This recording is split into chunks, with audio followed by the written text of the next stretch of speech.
दोस्तों, क्या आपने कभी खाली वक्त में सोचा है कि अगर कल को नॉर्थ कोरिया के संकी तानाशाह ने भारत पर हमला कर दिया तो क्या होगा। आखिर वो मंजर क्या होगा जब दो न्यूक्लियर पावर्स के बीच जंग होगी। और सबसे बड़ा सवाल है कि आखिर इन दोनों में जीत किसकी होगी। इन सब सवालों का जवाब आज हम इस वीडियो के जरिए जानेंगे वह कौन कौन से देश होंगे जो भारत का साथ देंगे और कौन मशरूम कट वाले किम जोंग का साथ देंगे। तो चलिए फिर बिना किसी वक्त को गवाए शुरू करते हैं आज की वीडियो।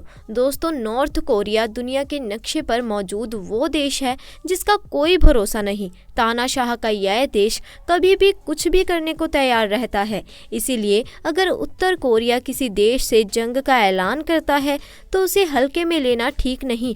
भाई, अगर ये जंग भारत से हो तो सबसे पहले दोनों देश अपने समर्थन के लिए साथी चुनेंगे। तो ऐसे में सबसे पहले यह जानते हैं कि आखिर वे कौन से देश होंगे जो इंडिया का साथ देंगे। तो इनमें सबसे पहला नाम आता है अमेरिका। दोस्तों, अमेरिका इंडिया के सबसे अच्छे दोस्तों में से एक है, जिसकी वजह बायलैटरल ट्रेड के साथ कई दूसरी बातें हैं। वहीं ये बात भी दिमाग में रखनी चाहिए कि नॉर्थ कोरिया से अमेरिका की खटपट पहले से ही है और यही वजह है कि आए दिन नॉर्थ कोरिया अमेरिका को धमकाता रहता है। वहीं पॉसिबल है कि इस हाई प्रोफाइलिटिक जंग में दोस्ती निभाते हुए रशिया भी भारत का साथ दे। वैसे भारत के जितने अच्छे संबंध इजराइल और फ्रांस से हैं, उतना ही ज़्यादा ये देश नॉर्थ कोरिया को खटते हैं। इसीलिए ये देश भी भारत के साथ आने में ज़्यादा देर नहीं लगाएंगे। दोस्तों, वैसे यहाँ गौर करने वाली बात ये है कि अगर नॉर्थ कोरिया और भारत आमने सामने आते हैं तो नॉर्थ कोरिया के आसपास के देश भी भारत का ही साथ देंगे, जिसमें सबसे पहला नाम है जापान, जिसे नॉर्थ कोरिया की आड़ी टेढ़ी करतूतों से सबसे ज़्यादा खतरा है। इसीलिए एशिया दबदबा कायम रखने के लिए जापान भारत का ही साथ देगा, क्योंकि जापान भी जानता है कि अगर नॉर्थ कोरिया को यहाँ पर नहीं रोका तो अगला निशाना वही होगा। क्योंकि हाल ही में नॉर्थ कोरिया ने कुछ मिसाइल्स के परीक्षण किए थे जो बिना किसी परमिशन के जापान के ऊपर से उड़ा दिए गए थे, जिससे जापान का नॉर्थ कोरिया से उखड़ना लाजमी है। वहीं जंग के दौरान भारत के पास नॉर्थ कोरिया के दुश्मन नंबर 1 साउथ कोरिया का भी समर्थन रहेगा। ये गौर करने वाली बात यह है कि बंटवारे के वक्त से ही साउथ कोरिया के अमेरिका से अच्छे संबंध रहे हैं, जिसका नतीजा ये रहा है कि साउथ कोरिया में आज भी 28,000 अमेरिकन जवान तैनात हैं, जो जंग के वक्त नॉर्थ कोरिया के खिलाफ और भारत के मददगार साबित हो सकते हैं।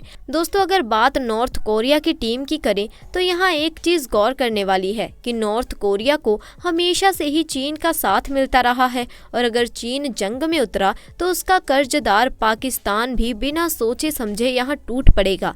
वहीं अगर इजराइल और अमेरिका भारत का साथ देंगे तो ईरान भी स्वाभाविक रूप से नॉर्थ कोरिया का ही साथ देंगे। और आप ये बात जानते ही हैं कि ईरान और नॉर्थ कोरिया के संबंध पहले से ही अच्छे रहे हैं।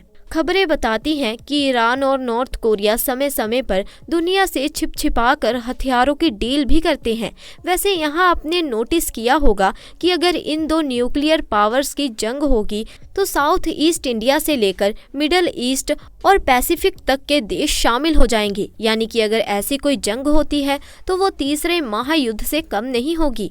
लेकिन अगर बाकी देश सिर्फ बैक हैंड से मदद करते हैं तो विश्व युद्ध जैसे हालातों से बचा जा सकता है।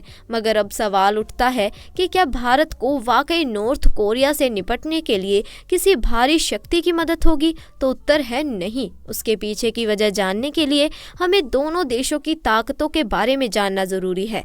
दोस्तों, तो सबसे पहले बात डिफेंस बजट की करते हैं, जिसमें भारत नॉर्थ कोरिया के मुकाबले कई गुना ज्यादा है। हमारा बजट 4.5 लाख करोड़ का है, जबकि नॉर्थ कोरिया का डिफेंस बजट केवल 1,02,000 करोड़ का है। वहीं एयरफोर्स के कम्पैक्ट एयरक्राफ्ट की बात करें तो हिंदुस्तान के पास फ्रांस, अमेरिका और इजराइल से आए ताकतवर जेट विमान है, जिनकी संख्या करीब 2000 के आसपास है, जहां दुश्मनों के पास सिर्फ 600 से 700 एयरक्राफ्ट ही हैं। वहीं बैटल टैंक में भी भारत का पलड़ा भारी है। हमारे पास जहां करीब 6000 के आसपास में बैटल टैंक हैं, तो वहीं किम जॉन के देश के पास 3500 बैटल टैंक है। लेकिन हमें ये नहीं भूलना चाहिए कि भारत की मिलिट्री स्ट्रेंथ 35 लाख है, जबकि नॉर्थ कोरिया के पास सिर्फ 18 लाख की मिलिट्री स्ट्रेंथ है, जो भारत से आधी है। ऐसे में दोनों देशों के बीच दो दो हाथ भी हों तो भी भारत भारी पड़ेगा। लेकिन भारत के लिए जो चिंताजनक बात है वो है नॉर्थ कोरिया की ICBM यानी इंटरकॉन्टिनेबल बैलिस्टिक मिसाइल्स, जिसमें सबसे बड़ा हथियार है हवांगो-संग 15, जिसे दुनिया की सबसे बड़ी रोड मोबाइल मिसाइल माना जाता है। और इसकी खास बात यह है कि ये 13,000 किलोमीटर तक हमला करने की ताकत रखती है। इसके अलावा समुद्री ताकतों में 80 सबमरीन्स के साथ नॉर्थ कोरिया का पलड़ा भारत के मुकाबले भारी नजर आता है, क्योंकि भारत के पास अभी केवल 18 सबमरीन ही हैं। वहीं नॉर्थ कोरिया के पास 5000 रॉकेट लॉन्चर्स भी हैं, जो सिर्फ 290 रॉकेट लॉन्चर्स वाले भारत के माथे पर शिकन ला सकता है। लेकिन अगर सबमरीन्स के बल पर नॉर्थ कोरिया आंख दिखाना चाहेगा तो उसे ये नहीं भूलना चाहिए कि भारत के पास 2 एयरक्राफ्ट कैरियर्स भी हैं। वहीं इस मामले में नॉर्थ कोरिया की जेब खाली है। साथ ही भारत के पास AS-80 यानी एंटी सैटेलाइट मिसाइल भी है, जो दुश्मनों की मिसाइल्स को हवा में ही ध्वस्त करने की ताकत रखती है। लेकिन एक बात तो बिल्कुल साफ है कि इस जंग की शुरुआत भारत तो बिल्कुल भी नहीं करेगा, क्योंकि भारत उन देशों में से है जो फैसला बहुत सोच समझ कर लेते हैं। साथ ही ये बात ध्यान में रखता है कि संबंध ना बिगड़े। वहीं नॉर्थ कोरिया के साथ ऐसा बिल्कुल भी नहीं है। नॉर्थ कोरिया वैसे ही बाकी देशों से कटा हुआ है, जिस कारण उन्हें कोई फर्क नहीं पड़ता कि उनके बारे में दुनिया क्या सोचती है। खैर, इसका ये मतलब नहीं कि नॉर्थ कोरिया हमला करेगा तो भारत हाथ पर हाथ धरे बैठा रहेगा, क्योंकि ये आज का भारत है जो पहले के मुकाबले बहुत अलग है। ऐसे में अगर कभी नॉर्थ कोरिया अपनी औकात से ज्यादा उठता है तो भारत न्यूक्लियर हमला करने से पीछे नहीं हटने वाला, जिसकी किम जोंग दूसरे देशों को सिर्फ और सिर्फ धमकियां देता फिरता है। वहीं अगर बात इतनी आगे बढ़ जाती है तो नेटो से लेकर UN की फोर्सेस भी भारत का ही पक्ष लेंगी। तो कुल मिलाकर ये बात साफ है कि जंग के लिए नॉर्थ कोरिया के पास ना पैसा है और ना ही उस मात्रा में हथियार और सिपाही। वहीं अगर कुछ देश मदद के लिए आगे भी आते हैं तो उन पर UN की तरफ से भी काफी दबाव रहेगा। वैसे इस जंग के ना होने का कारण ये भी है कि नॉर्थ कोरिया भारत जैसे देश के खिलाफ लड़ने के लिए सपोर्ट ही नहीं जुटा पाएगा, क्योंकि दुनिया वाकिफ है कि भारत की सेना अपने दुश्मनों के साथ क्या क्या कर सकती है, क्योंकि ये चाक साहिर है कि दुनिया के नक्शे में भारत वो देश रहा है जिससे हर कोई दोस्ती करना चाहता है।